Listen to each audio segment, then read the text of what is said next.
This is Paul Revere Park.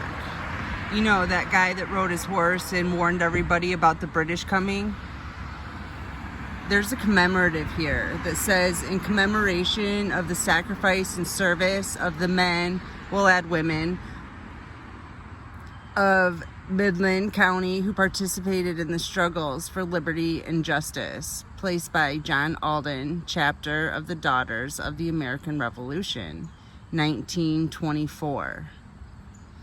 It's exactly 100 years later.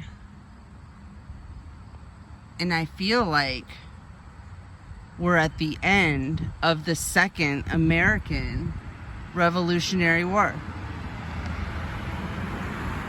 Tell me if I'm wrong. I love you. Have a beautiful day.